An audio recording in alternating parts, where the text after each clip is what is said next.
morning, afternoon, or evening, everybody. Welcome to another episode of the CDO Matters podcast. I'm your host, Malcolm Hawker. I'm lucky today to be joined by Mr. Kyle Winterbottom. He's the CEO and founder of Orbition, which is a boutique talent agency that focuses on the data and analytics space. Kyle and I met each other through some kind of shared acquaintances on LinkedIn. We've had a number of great conversations on LinkedIn and offline. We share some of this, I say some of the same thoughts around the kind of the state of the nation when it comes to data and analytics, and when it comes to some of the challenges that us as data practitioners face. Really looking forward to picking Kyle's brain today. So with that, welcome, Kyle. Thank you for being here. No problem at all. Thank you for having me. It's a pleasure. Wonderful. Kyle, why don't you just kind of spend, I introduced your company, but I would love our listeners just to hear a little bit more about what you do, where you specialize in, and the needs that you serve for your clients. Yeah, absolutely. So I've been in the data and analytics talent space for the last 12, 13 years now.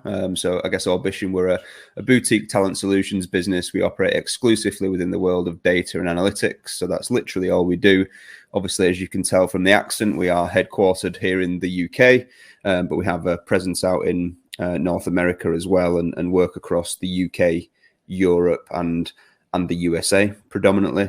I guess we probably differ to most either executive search or recruitment agencies, as most people would know them, and kind of lean to both sides of that coin depending upon the specific needs of the organizations we partner with. So, you know, we work with major FTSE 100s, Fortune 100s, all the way through to kind of startup, scale-up organizations and everything in between, really. Typically start at the leadership level. So that's probably where we are most known and respected.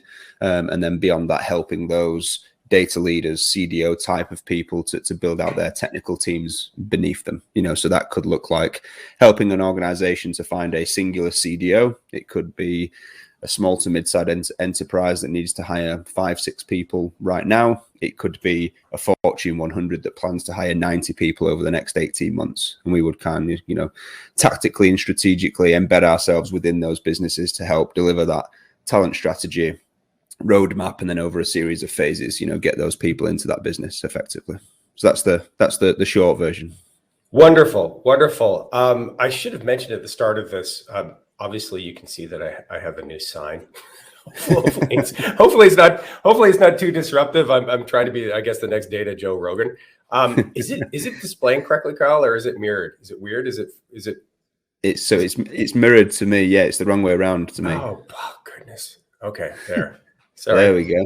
Yeah, that's better. I have a lot to figure out. So this sign has been the bane of my existence for the last like 5 months. I bought it like 5 months ago, and as it turns out, LED signs they flicker, right? There isn't a constant light with LED. Yeah. Like if we slewed it into super slow mo, you would see on off.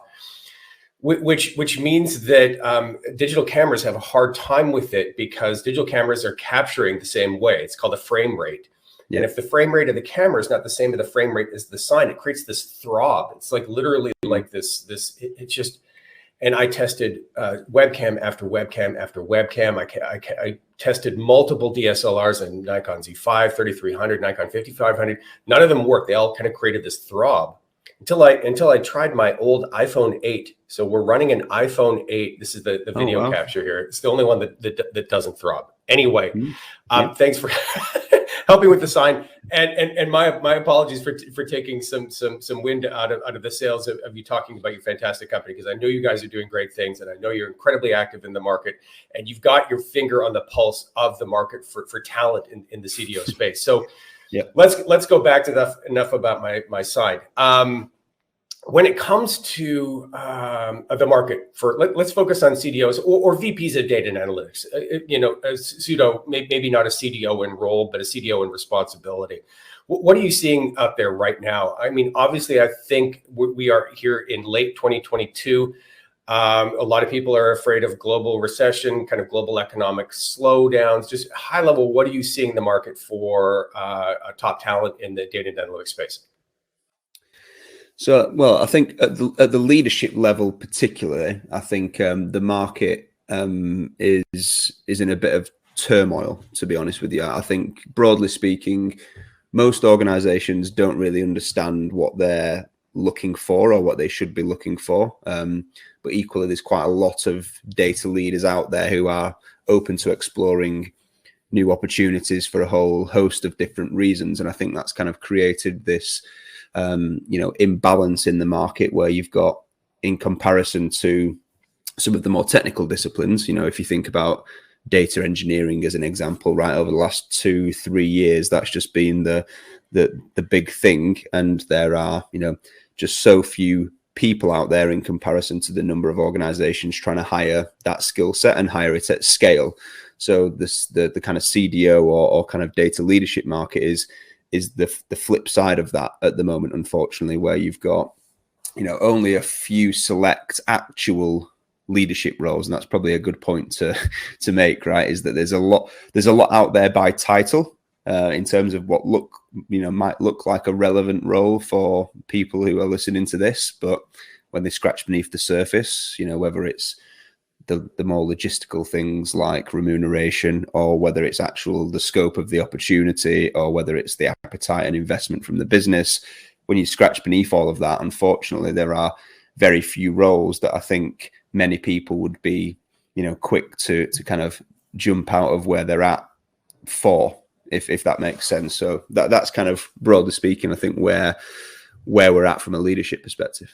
Right. So I assume that translates into way, way, way more applicants than there are positions. What are you seeing from the perspective of the quality of those applicants? I think I've seen you post a few things on LinkedIn that really kind of says, hey, just because you think you may be ready, you probably aren't, based on some of the quality of the resumes you're seeing. Is that consistent with what you're seeing?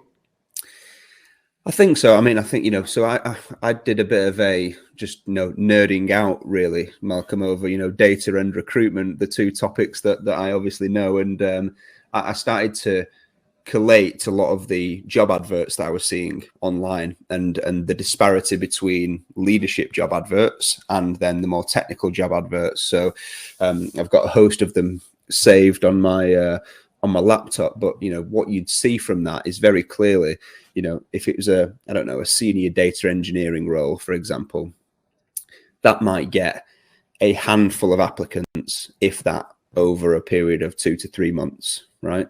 If there is a leadership, quote unquote, leadership role, director, VP, CDO type of role, that will get hundreds of applicants within a matter of minutes. So I think there's, the reality of that situation is that, there's probably only going to be a handful of those people who are right for that role at that particular time. But obviously everyone in the ascendance of their careers is obviously pining towards the role of leadership, right? Because that kind of, for most people, is seen as the pinnacle, right, of the kind of career ladder, the career pathway, the career trajectory, is to get into leadership, because that shows progression and success and so on and so forth. So yeah, I think that's probably a fair assumption for sure. Got it. So in the more technical roles, that's where you're seeing the most opportunity potentially, is I guess is what I'm hearing you say. Kind of going back maybe 3-4 years ago, you can keep me honest on this, but I mean, everybody wanted to be a data scientist, right? Yeah. And it was just this massive inflation in salary, even inflation in title for a lot of people, and everybody wanted to be a data scientist. And it seems like I was at a roundtable about 3 or 4 months ago, back when I used to live in Austin, for a former employer of yours, actually, that was kind of hosting a data leader roundtable, and a lot of the people there that were talking about the sheen kind of coming off the data science role. Are you seeing the same thing? Yeah, without a shadow of a doubt. I think if you go back 5 years, we had the whole data science is the sexiest job of the 21st century and all of that, and I think that kind of pushed this wave of education within that discipline, right? So you had a load of people then go and either retrain to be a data scientist, or people in university would study to be a data scientist. Many organizations then actually came to the realization, hang on a minute, we're a million miles away from needing this many data scientists in our organization. And, the whole resurgence of data management, data governance, data engineering came back to the forefront. So again, that created then this surplus of talent, right, in the data science space, where there were just a lot more people than there were jobs all of a sudden. And data engineering kind of became what data science was, so now, if I think about the last 2 years, I reckon the bulk of our work has been helping organizations to scale their, quote unquote, data analytics capability, but it's been data engineering predominantly for most of that.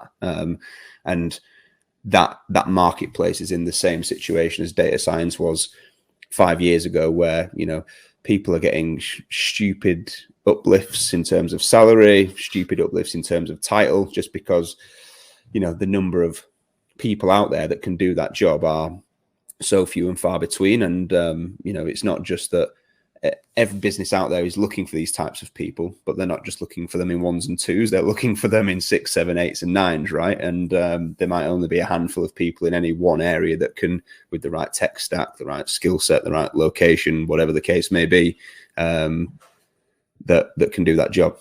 So to the demand there, what is that a function of? I mean, I certainly, when I was still a Gartner early in the year, what I saw a lot of was roadmap and prioritization around loosely digital transformation. Just it's good, kind of a catch-all. Could be anything from building an e-commerce site to, optimizing your supply chain and on and on.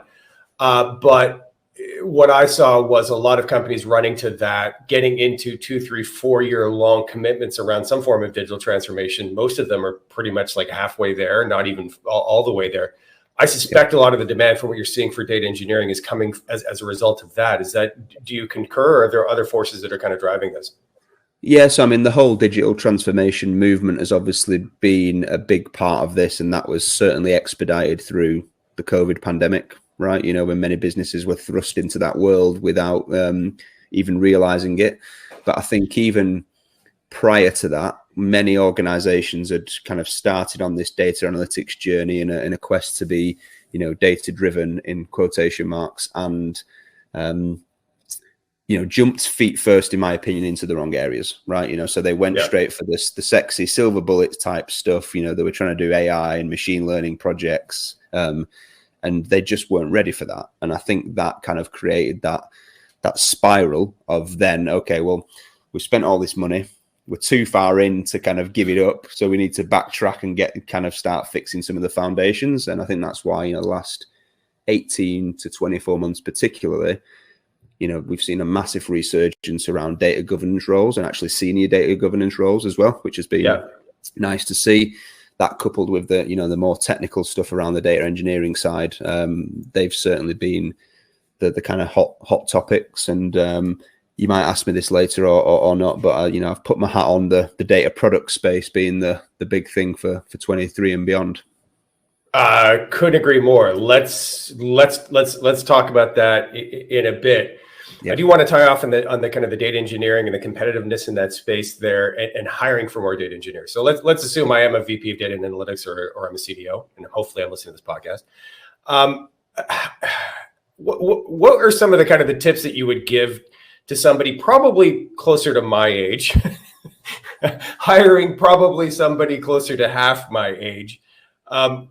I'll lead the witness a little bit here. Like what I've seen as I've progressed, I've seen kind of some of the core motivators change. There's always money, right? And that's a good thing. But what I'm hearing now from younger people in this space is more of a need for what I will just kind of loosely call some sense of purpose, right? Some sort of greater good that goes beyond just, pay me. Do you agree? Do you concur? And if so, should that be part of a hiring strategy for a CDO? 100%. So, I think there's been a dramatic change from even 5 years ago with this. So if I think about, the time scales of when we were well in the midst of that data science hype, I think most data analytics practitioners across the board, really, loosely speaking, we're interested in how much are you going to pay me? will the brand name look good on my resume? Yep. Yep. And what type of tech am I going to get to play with? I think they were the key three factors. Now, because I think a lot of people made decisions based on those factors and went into organizations that were probably paying lip service to being data driven, right? And therefore have kind of come out of those experiences feeling a little bit burnt. So their kind of wants, needs, and desires now have changed. So I kind of talk about these three key areas of kind of being able to demonstrate to people that you're trying to hire that their work will be visible, it'll be valuable, and it'll be impactful. And that kind of speaks to, your sense of purpose comment, because I think that's where most people have felt burnt, right? They've been in these big engineering or data science software teams, whatever the case may be, and almost felt like they've been on a production line of projects. A project lands on their desk, it gets done, it's off out there into the ether. They never hear about it again. They can't see it. They don't know if it's good, bad, ugly. They get no feedback. It's never used. It adds no value. And then they're kind of sat there going, this doesn't really fulfill me. I'm not seeing the product of all my hard work. So I think the last 2 years, especially, I think we've seen, especially with the coupling of what the pandemic did for people in terms of, remote work and work-life balance and stuff like that. I think certainly, that whole visible, valuable, impactful is an area that I talk to a lot of data leaders about when they're hiring and trying to kind of construct that kind of compelling narrative around, it's almost like creating a data analytics value proposition inside your employer value proposition, because I think the times of, unless you're a Facebook or an Amazon or a Google or a Tesla or Netflix or whatever the case may be, right? Unless you are one of those businesses, you're kind of the rest, right? And people will work for those businesses irrespective of how bad the pay is, how bad the tech is, how bad the projects are, how visible their work is or not. But to work elsewhere, I think that's what kind of where you get the competitive advantage now. Right. So what I think I'm hearing you say that, kind of to build a data and analytics culture within a broader corporate culture, getting back to the kind of the notion about being purpose driven. I mean, obviously this stresses the need for some sort of data strategy. And as a part of that strategy to create a narrative and to create a mission or strategy that kind of maybe stretches beyond somehow, some way, whatever you're doing kind of day in and day out. So that's interesting. I think that's an important message, because if you are working for a company that makes breakfast cereal or that makes widgets or that makes, heating and cooling components, it's not the FANG world, right? But still an important world. And how do you bring that kind of that broader sense of purpose into building consumer goods that people wouldn't view as sexy? Yeah. Interesting. Well, I think that, it's interesting because the way I've sometimes framed this is, when you're as a data leader trying to, speak with your board or your CEO and explain to them how this data strategy is going to provide value for the business, it's almost the same conversation just flipped on its head, right? This is what our data strategy is, because it's going to help us achieve this for the business and their objectives, and this is the role that you play in that, so that then they can see the bigger picture of that's the end result, and there's a pathway for me to play a part in that, as opposed to, project lands on my desk, it's done, it's off, I'll never get to see it again. So you mentioned a top trend for 2023, data as a product. Let's talk about that. But just to tie off on this notion on a sense of purpose, one of the things that I see coming, and I'd love your thoughts on this, is loosely kind of tied to ESG, environmental, societal, and governance kind of pressures within organizations. I think a little bit of wind has kind of left the ESG sails because of everything that's happened post-COVID, energy crisis in Europe, policy changes in Europe as a result of shortage of gas and other things. However, I don't think ESG is going away. And one of the things that I actually see coming down the pipe, maybe this year, but maybe more 2024, is data and analytics leaders being given sustainability targets.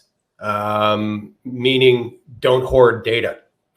Because I've recently read some stats that say anywhere upwards, the number varies depending on who you ask. Anywhere from 50 to 80% of data sitting in data centers is known as dark data. It just sits there. It just collects dust. It's never used. So that could be potentially one way to create that sense of purpose within a data analytics group to say, hey, listen, we're going to, through our governance program, we're going to institute and execute policies to reduce our global carbon footprint by getting rid of data that is collecting dust. So I think that could be interesting. To the data as a product, I'm in. Maybe before we dive there, you mentioned that you thought that was something happening in 2023. Kind of what are the trends for 2023? What are two or three others? It's a good question. So I think in the realms of leadership, I think the data leadership market will have its day again. For me, it's just a matter of when, and if that will be 2023 or maybe a little bit beyond. And I say that because I think the instability in that market at the moment is so huge that I think a lot of hiring decisions are being made wrongly, right? So I think many businesses, especially the ones that they're at the start of their journey, that don't really know what they should be doing, when they should be doing it, why they should be doing it, etc., often go to market with this perception of this is what data leadership should look like for us, and it's usually some kind of technical component. So they end up, that usually hiring someone with the right profile for the job that they think they need to hire for, but probably the wrong profile for the job they actually should be hiring for. And then you get into this cycle of, we haven't proved any value. The tenure is whatever, 18 months, 20 months, 2 years. Off they go and then they start again. And I think there's a shelf life to how long that can keep happening for until organizations have to kind of take a look in the mirror and say, okay, maybe this is us and not them. And Malcolm, I can't tell you the amount of times where, I personally feel the best work we do is when we get to sit with an organization and talk through what they're trying to achieve. And there's been plenty of times where we've worked with organizations and rescoped and reshaped the profile of the role to suit what they're trying to achieve as opposed to what they thought they needed. But in many other instances, that equally doesn't happen, right? They don't want that advice. They want to go and get a person with a data science and ML background to be their CDO because that's what they think they need. And ultimately, I think to operate at the true C level, that is an additional skill set beyond data and analytics. Very much so. So that does speak to tenure, and let's certainly park that one again. Data as a product, I'm all in. Sign me up. I spent the first 10, 15 years of my professional career on a product track. I was a chief product officer at a small startup. I've hired and recruited, managed a team of product managers, and I love conceptually product management injected into data management. I love that. Are you starting to see more CDOs and data leaders looking to recruit senior product leaders into their organization? Yeah, absolutely. So, the data product owner and data product manager roles, they've probably been kicking about more so than they were over the last 6 months, quite frequently. And we're starting to see that creep up to the leadership level as well, right? So here in the UK, I know there's a slight difference in titles between and levels between the UK and the US, typically across the board. But, we're starting to see a lot of head of and director of data or analytics product type of roles coming up now, that would sit beneath a CDO and own the data product discipline as its own, which is interesting. Okay, interesting. So you're not drawing. These are synonyms: product manager and product owner. Yeah, pretty much. Okay. Yeah. All right. I've got a gripe with the owner term. I think it's a carryover from governance, and I'm not. I don't know. To me, an owner is a misnomer. I like manager, I like custodian, I like caretaker, but owner just seems, I don't know. Yeah, I get hung up on semantics. It's kind of my trait. So what is it otherwise that you find attractive about the idea of, I know what I do, but what do you find attractive about the idea of kind of data as a product? So, well, I think, based on all of the conversations that we have from the events that we run, the podcast that we host, etc., and obviously just Driven by Data is, by the way, the Driven by Data podcast. Fantastic podcast. I recommend everybody go listen to it, especially the one where I'm appearing as a guest. Just saying. Go ahead. So I think, that the conversations that we have around the product element within data is starting to drive levels of adoption. Right. And I think ultimately that's really one of the big downfalls of data analytics teams historically, right? Is, they've built great solutions. The business, for whatever reason, won't adopt, won't use, won't consume, etc. So I think it's more just the fact, as you'll know, right, treating it as a product, putting that rigor around it, maintain it, update it, add new features to it where applicable, etc., etc. That whole product life cycle and mindset around data, I think, is the big one. So I love it. The product life cycle in particular, right? Because I think getting back to my previous comment about data hoarding, if you were following kind of more product life cycle type approaches here, you would have a sunset. You would have some sort of archival event where you'd say, okay, nobody wants this anymore. We don't need it. And let's go archive this, take it out of support, take it out of maintenance, whatever that means. So that's one good thing. But I am a little concerned that what we're hearing in the space right now around data as a product is a lot of kind of checkboxy lip service, for lack of a better description. I mean, it just kind of sounds like world peace, right? Like, yes, that sounds great. Everybody wants that. Everybody wants data as a product. What's wrong with that? But I'm not entirely sure most data leaders know what that actually means, right? You had mentioned one aspect, kind of product lifecycle. There are certainly others, like marketing, positioning, branding, pricing, and I would argue that should be a necessary component as well, right? Mm-hmm. Even if all you're doing is charging back to an internal, like a profit center, and you're a cost center, whatever it is, but if you're charging back and getting allocated budget, but still some sort of idea of pricing, competitive intelligence, broader market intelligence, there's all of these things that go into product management that I think that we could use in the data space, but I don't think most people know what that means, meaning that I think that could be a challenge from a recruiting perspective, where you may find yourself now sitting down and saying, okay, well, if you're consulting to people on, do you really, really need these responsibilities, or is this the right responsibility to assign to a VP of data and analytics? I suspect you may be doing the exact same thing, hopefully, when asking, okay, do you know what it really means to have a product manager here? And maybe you should be considering these other things. Do you agree?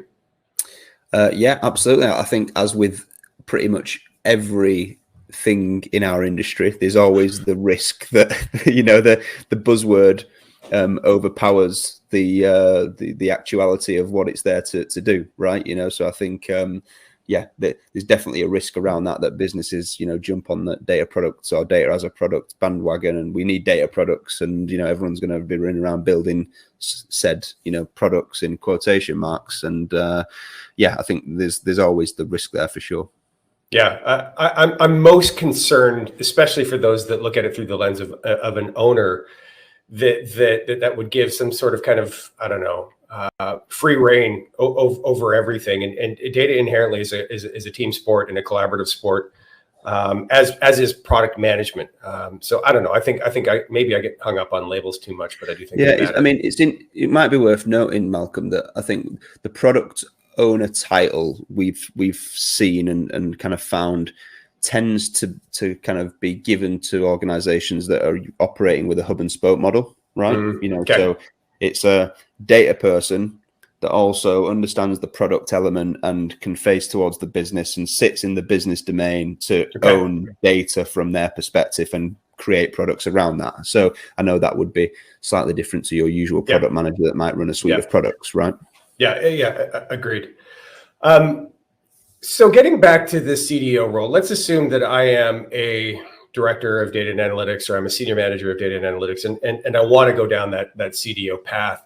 Are there one or two or three things that you would tell that person to be focused on? What would you tell them in terms of kind of career management and career maintenance to help accelerate them along that path?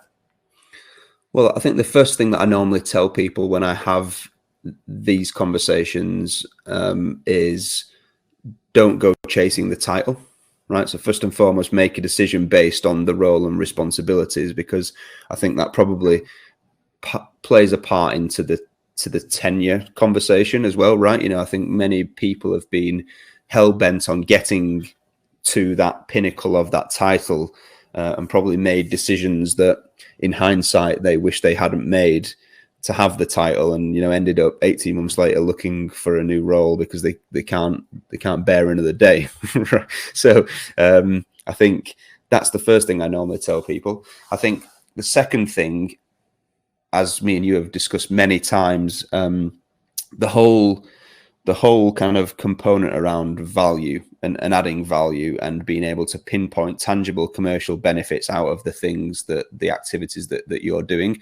I think it still surprises me how many people and conversations I hear and I'm privy to of people saying, you know, it's not possible to do that. But ultimately, if you want to sit at the top table, that is then the job, right? You know, despite what most organizations still advertise for is Python skills for for a CDO. But I think at some point in time that will even itself out, and most businesses will realize, okay, if we're going to invest the type of money that we need to invest into hiring this CDAO, we need to know for absolute certainty that we're going to get something out of the other side of that. So I think it's, you know, when you're ready to get to that point, having demonstrable experience to be able to say, you know, in my last role or previous roles, here was the strategy that we created, here's how we went and executed it, here's what the commercial benefits were for the business off the back of it. And I think, you know, that's probably the key thing that I think is coming down the line for sure. Be able to show that you've moved the needle in past experiences. Yeah. Okay. Yeah. You peppered in. You threw me a little bit of a curveball there because you just peppered in CDAO. Obviously, CDO versus CDAO, a data officer versus a data and analytics officer. I've only ever seen that once. Is that common? I have to assume that drawing the distinction is the largest of the large companies. Yeah. Yes. So what I would say with that is that is it common? Not that common, but it's getting more common. I think in most instances, CDOs are CDAOs, right? They just never had the title, so it's just another. I think it's just another title thing, if I'm honest. You know, there are some large entities out there, obviously, that will distinguish between having a chief data officer and a chief analytics officer, and as you'd expect, political reasons obviously create challenges around that. But yeah, I think we tend to see that more in the US for sure, the CDAO type title. But I think, yeah, largely speaking, you know, the CDO is still the CDAO. They've just not put the A in there. So yeah, your good friend Scott Taylor actually pulled me up on this on LinkedIn today. So I had to. Oh, really? I haven't. Yeah, I had to tell him it was an American thing. Oh, okay. All right. Well, interesting. Birds of a feather. Maybe it was the like 3 to 4 years that Scott and I spent together traveling the world. Who knows? We're maybe sharing portions of a brain now. But honestly, I slightly blame my previous employer, Gartner, on this one. I used to get into, I wouldn't call them heated debates, but you know, interesting exchanges around why are we so obsessed around data and analytics, data and analytics, data and analytics? Why isn't it just data? Why can't we say that analytics is a kind of is a discipline under a broader data organization? We can say that data management is a discipline, data governance, analytics, on and on. Why do we have to say data and analytics? And honestly, the answer to that question from a Gartner perspective was political. So how it became the data and analytics organization because there were politics at play internally within that organization, and that's how that they surfaced their organization to the external world, and the external world started to embrace it more and more and more. It becomes this kind of this self-fulfilling prophecy. I saw this all the time at Gartner. The more that we talked about things, the more that the market talked about things, and it became real. Separate issue. So you'd mentioned previously in the conversation kind of senior CDO tenures, and yes, the data varies here. I've seen numbers around 18 months, 24 months, 28 months ish, depending on the survey, which is roughly half the tenure of a CIO. I think, obviously it's the CDO role is still young, it's still maturing, it's still evolving, but obviously there's a bit of a red flag there. What do you think are some of the causes of that? I mean, you told a story earlier, basically a wash, rinse, and repeat. You try to do something, you don't show the value, and then you move on and you try to do it again. Obviously, you're kind of telegraphing a bit of your answer here already, but what do you think are some of the root causes of this? Yeah, so I think that's that's certainly at play for sure. It was interesting because I spoke to Randy Bean on our podcast recently, who started to tell me a bit about the research that obviously they do, and from that CDO community, it was 20 to 24 months was the average tenure. But further research, he was telling me, basically got to the nuts and bolts of it, was to say that being able to put a tangible commercial figure in the short term is more difficult than it is to do over a 3 to 5 year period. And then as such, the conflict of that is that CDO tenures never reach that point. So I don't know that, that was just something I thought was fascinating, right? Because most CDOs are sitting there saying you can pinpoint commercial value, but actually to see anything that's of a size and scale that's enough to kind of prick the ears up, so to speak, that might take you a little longer, but CDOs aren't getting that long to do that. So I've had many a conversation where I kind of use the analogy of sports management, right? If you're a Premier League soccer team or you're an NFL football coach, you're in there, if you're not getting results after a few weeks and the team's sliding down the table, your head's on the chopping block pretty quickly, right? So this whole notion of quick wins is starting to fascinate me a little bit, because we hear that a lot, right? We got a quick win, show the value quickly, demonstrate value quickly, but seemingly that, for whatever reason, isn't happening. So I think that's a kind of probably a key component, because then if you're a CEO of a multinational business and you're paying a very hefty salary and investing heavily into new technologies and building teams and so on and so forth, if you're not quite traveling at the pace you thought you might be traveling at, maybe it's similar to sports team. Well, let's cut loose and see if we can find someone else who can take us the direction we want to go in. So I think that's certainly kind of playing a big factor. Yeah, I think mentioning Randy Bean, I think he may have been referencing a study that I think that he published recently in HBR and Harvard Business Review that he collaborated with Tom Davenport, I believe on. I'll have to look that one up. But yeah, definitely, if you search Randy Bean, I'm pretty sure it published in HBR. His consulting organization had done some research recently around CDOs and their tenure that was really, really insightful.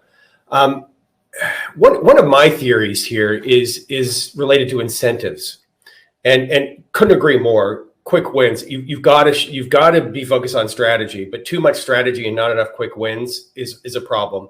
And all tactical, all operational, and no strategy is also a problem. So obviously there's a balancing point there. But I'm fascinated by opportunities potentially to change kind of how CDOs are incented. Are you seeing, when I was at Gartner, we had done a CDO survey last year, and Gartner said that upwards of 25% of CDOs now actually have P&L responsibility for kind of line of business results, meaning P&L over a digital transformation initiative. And I have to assume that for those CDOs, that some of their incentives are being tied to business performance, increased sales, reduce costs on the business side, or reduce risk. Are you seeing more kind of incentive models in the CDO world that do align to kind of business, high level business performance instead of just, better data, whatever that means?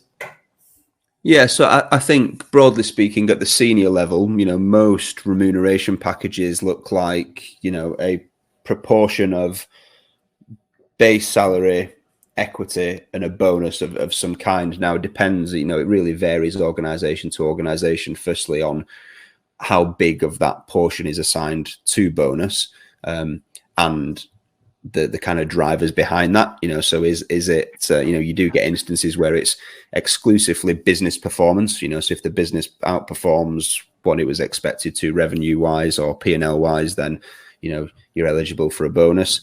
You then get some split which is based on personal performance alongside that, which then you do start at that level, you do start getting into the realms of, well, what does success look like? I don't think those conversations would harm us in any way at all, right? Because I think part of the challenge often is that most business leaders, from my knowledge, they know that there's value in this thing somewhere. They know that if they hire the right person, they can get something out of the other side of this that's of benefit to their organization.